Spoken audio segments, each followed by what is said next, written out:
Good morning.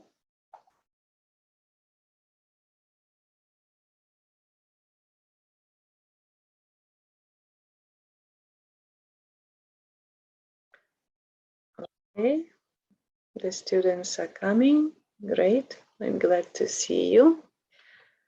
We have the sixth class today, which means that we are going to write current test number 2. Before that, I will introduce to you one more writing technique, which is summarizing. So we remember that we include someone else's ideas into our papers as direct quotes. There are two types of direct quotes in English, in-text and block quotation. The next was considered last time. It was the paraphrase technique.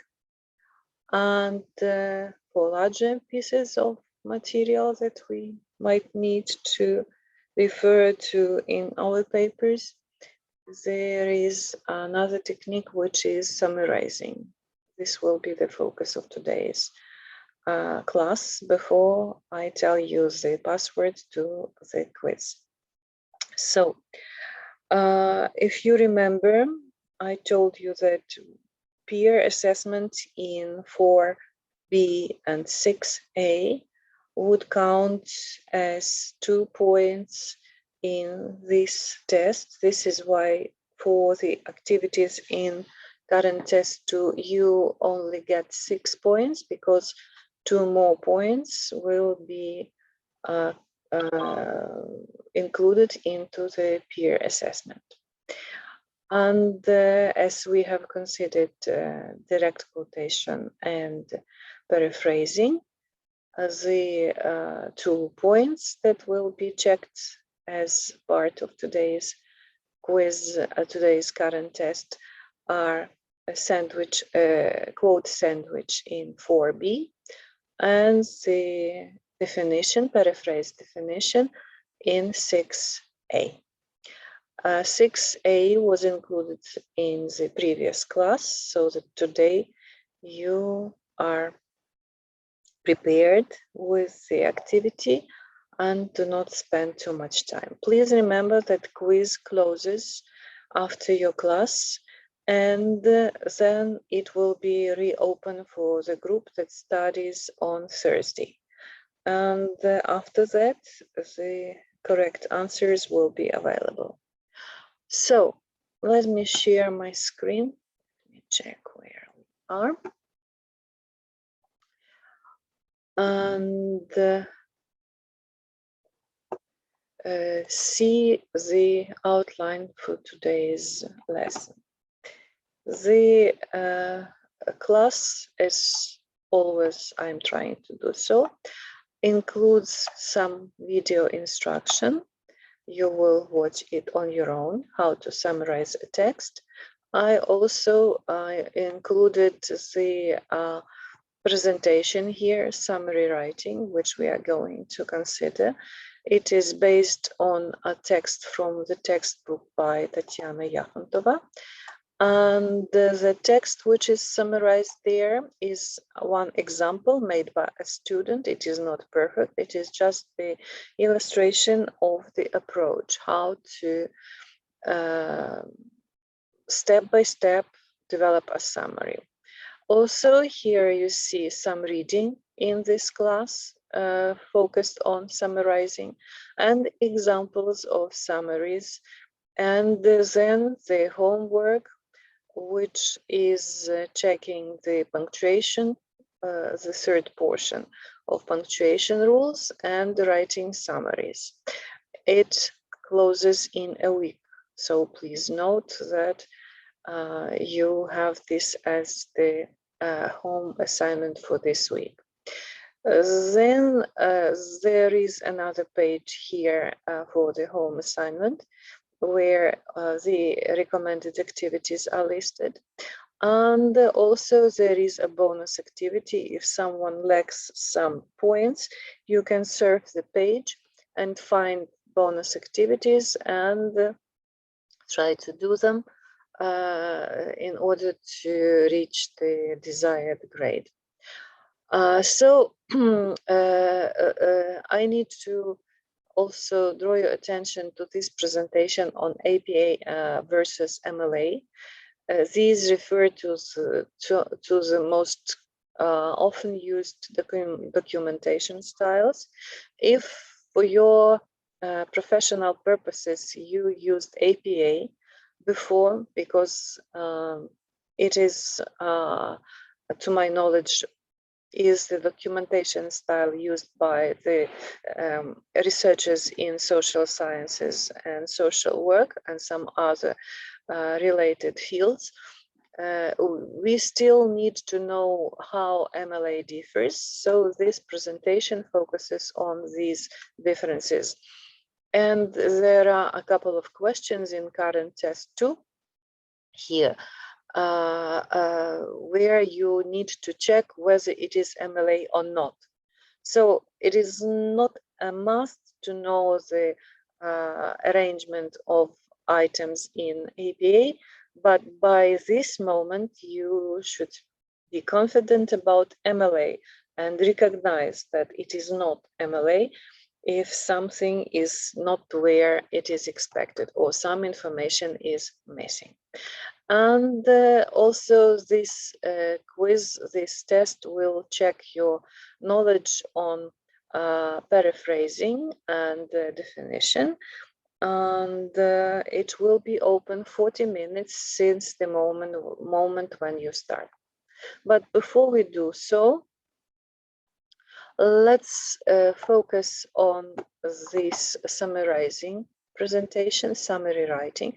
I need to stop sharing for a moment and switch to this page again. Where is it? Here. As I said at the beginning, the presentation is based on a test from the text from the textbook by Tatiana Vladimirovna Yakhandova from Lviv Ivan Franko University.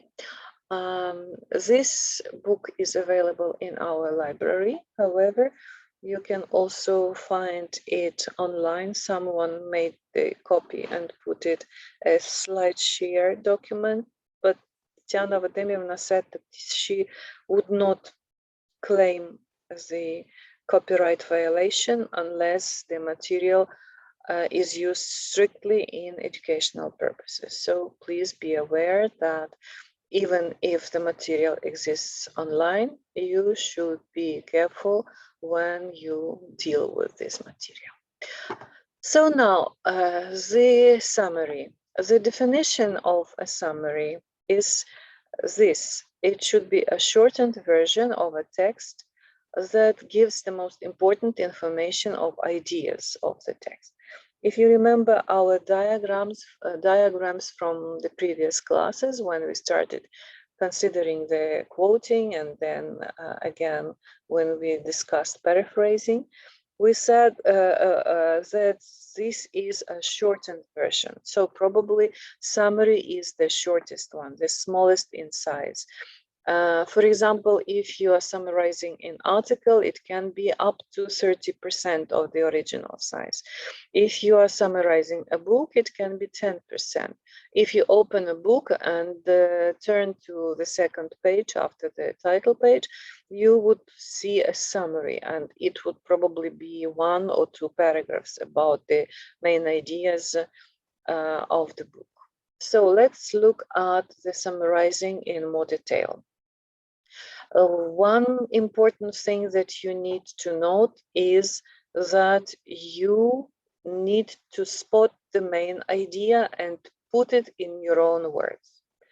You need to shorten the original text because, as I said, up to 30% will be a summary. And attribute means you need to mention the source. If the name is available, you start with the name. When do we summarize? We summarize when we need to establish the background for our research paper. Sometimes we describe the existing knowledge, and in some cases we need to specify the main ideas of some sources or a single source to support our own paper. So most often you would find reviews in the form of a summary, reviews of the existing knowledge in the introductory part of your paper, or early in the top body paragraphs of the paper, all top sections. Our next point to consider will be the difference. The difference between quoting, paraphrasing, and summarizing, the most striking one is the size. The paraphrasing, unlike quoting, presents the material in your own words. So does summarizing. In the quotation, you use the original words word for word, identical. Another thing which is common is that you cite the source. You mention the source in a summary in the first sentence, and in the paraphrase and quotation, you provide the parenthetical citation, which is the abbreviation of the source, enclosed in the parentheses, the round parentheses, not the brackets. You know that the brackets are square. So let's look at other requirements for the summary. So we have already mentioned the size, much smaller, up to 30%, but still you present the coverage of the main ideas of the original. You write the summary in your own words. You do not evaluate, discuss the source. You only present it in a general, neutral manner. You mention the name of the author. If the name is missing, you start with the title. And you mention the main idea. You also focus on what the author does in this paper. We'll look at it in the following slides. And if necessary, you may include some supporting material to your summary.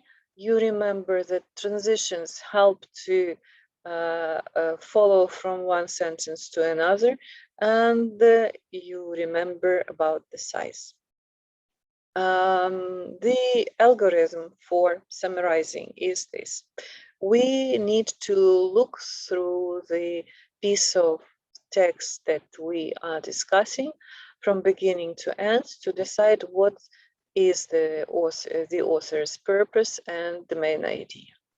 Then if it is not done by the author, we try to do it on our own. We divide the source into some sections, and for each section we decide on the main idea and the important information.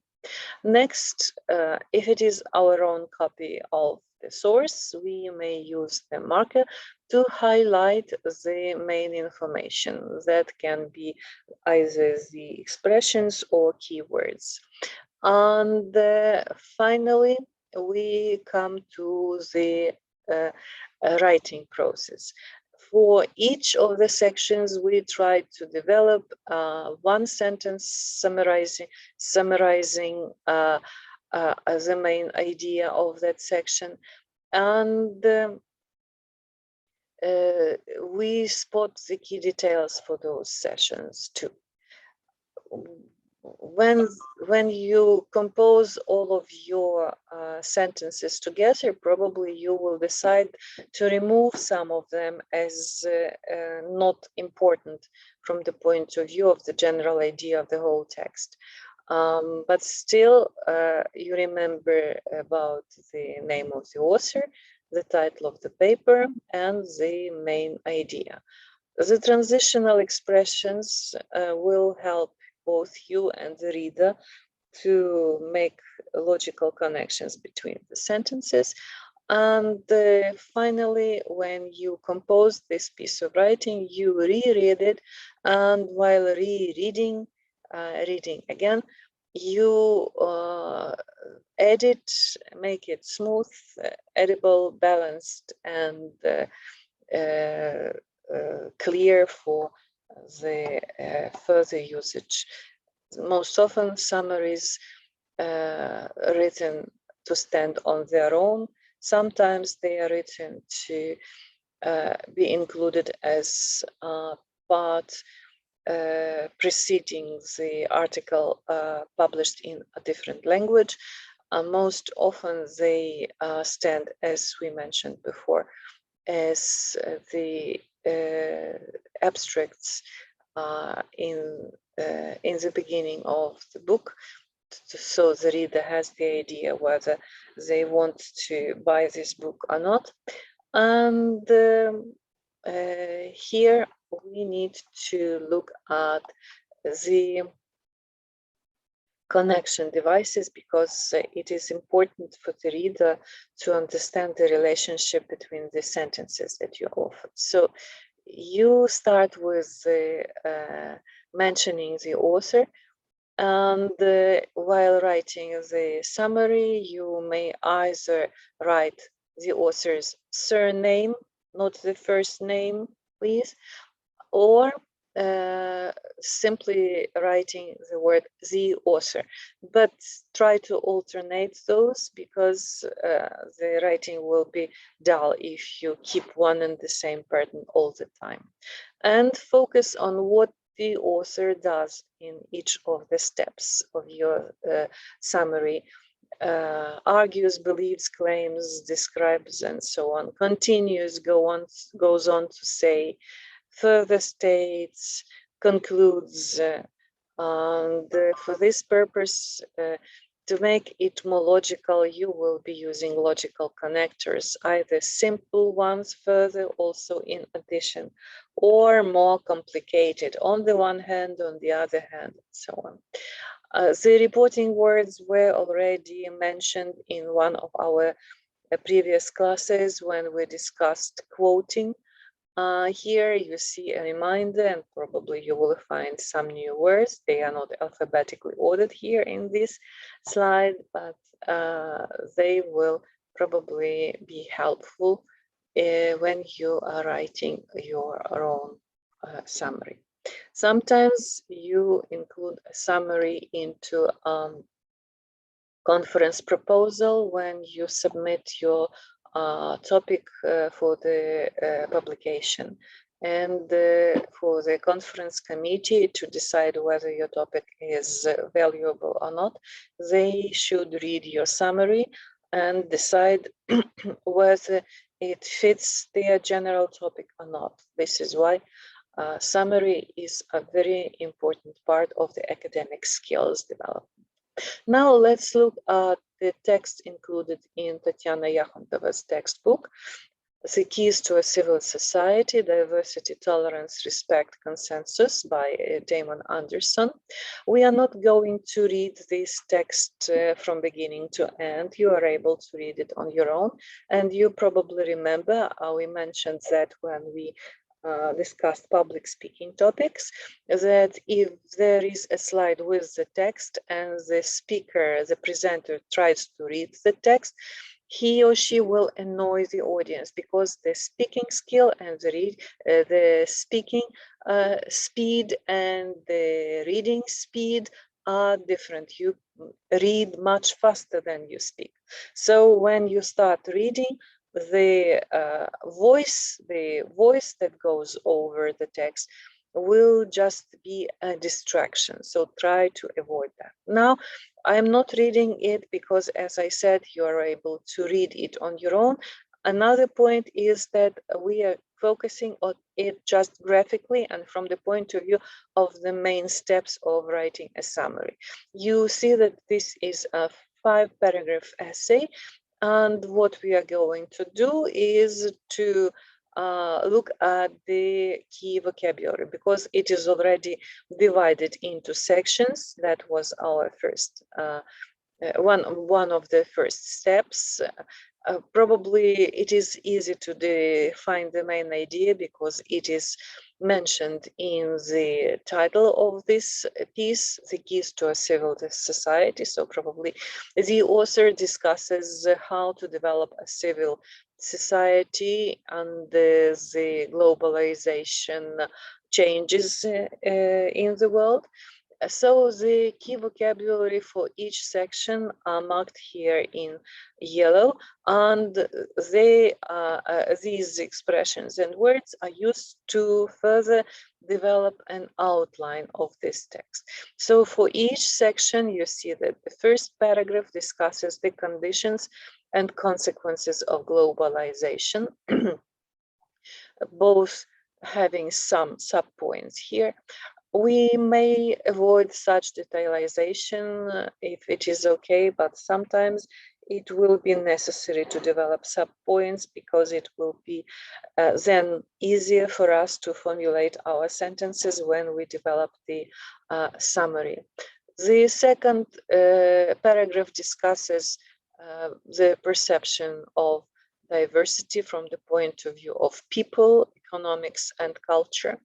Next, the author discusses the historical attitudes and approaches to perceiving differences. So first, the differences were the cause of rejection and even wars. And then the fourth paragraph discusses the changes of the attitudes to differences, and the main outcome of this change will be the harmonious coexistence and tolerance and avoiding breaking discrimination. The summarizing paragraph here formulates the keys to building a strong civil society, which offers the ways to eliminate prejudice through education and awareness, and recognizes the values of diversity. So this is just the outline, but this outline is helpful because it is a product that helps you to keep the main ideas and their flow in your mind. Also, if you decide to write a paraphrase, you may now start to paraphrase these key words in the outline. If you need to summarize, then you focus on the outline and look which parts are the most important here and how you would unite them into a paragraph or a couple of paragraphs. So here you see a summary on the right, as I mentioned at the beginning of this presentation. The summary was written by a student. It is not perfect. It is just the reflection of the process of summarizing. So the summary should start with mentioning the author. If you are perfectly confident that the author is the man, then you can write his. In his article, The Keys to a Civil Society, Diversity, Tolerance, Respect, Consensus, Damon Anderson regards causes and effects of globalization. It is great to say causes and effects because we spotted this in the first paragraph, in the first section of his paper. We sought at the conditions and consequences. So this is the cause and effect relationship. And then we add some more details, like with developed technology and new types of relationships, diversity becomes an important issue. Then the historical approach is mentioned here in the next sentence. Traditional rejection of differences have changed with acceptance, favoring new values, breaking discrimination, harmonious coexistence. What is missing here in this sentence is the conjunction and. When we enumerate 3 and more elements, we need to add and for the last one, and remember about the Oxford comma. And the final sentence here summarizes the paper. Recognizing the diversity may lead to building a strong civil society. So this is just one approach. What else it lacks, except for the conjunction before the last element of enumeration here, is the usage of transition words and expressions. And you will probably refer back to that slide with the useful patterns. The author starts, presents, discusses, also some simpler connections like further, also in addition, and reporting verbs, reflecting what the author is actually doing in this paper. So this is just it. And as I said, at home, your task will be to develop a summary, and that will be activity 6B. Right now, if you have any questions, you may ask. If not, I can tell you the password to the quiz, and you may start. Olga, yeah. Did you mention that we will have the questions connected with MLA versus APA? Yes, yes. But the document yes. is unavailable. Just a second. It requires your. Okay, I will look at it at the sharing options.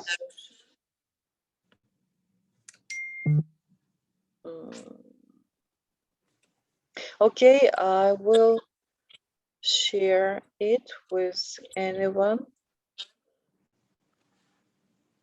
Change. Anyone with the link can be a viewer. Please refresh the setting and see if it is available. No. No? Okay, then I will upload it as the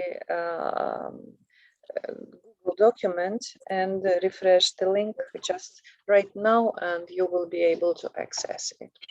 Okay, so the password, let me share the screen. I have one more question. I Yes, wanted welcome. to clarify whether this test will be available during the day, or we should do it during. You should do it before the end of this class. It closes at 1:10, 10 minutes past 1, but it is only open 40 minutes since you start.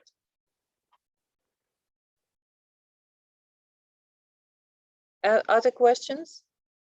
So during the lesson, actually, you are supposed to do the quiz, and then I will reopen it on for the group that studies on Thursday. So that is for the class only. Any other questions, or can I tell you the password now? So the password is the word paraphrase. You just spell the word paraphrase and you enter the quiz and start it. As I said, it closes at 10 minutes past 1. I'm trying to edit the link to APA MLA, but you actually should be confident about MLA now, because we are studying since the beginning of the term. If you see something that you do not recognize, then probably it is not MLA. But I'm going to edit it right now.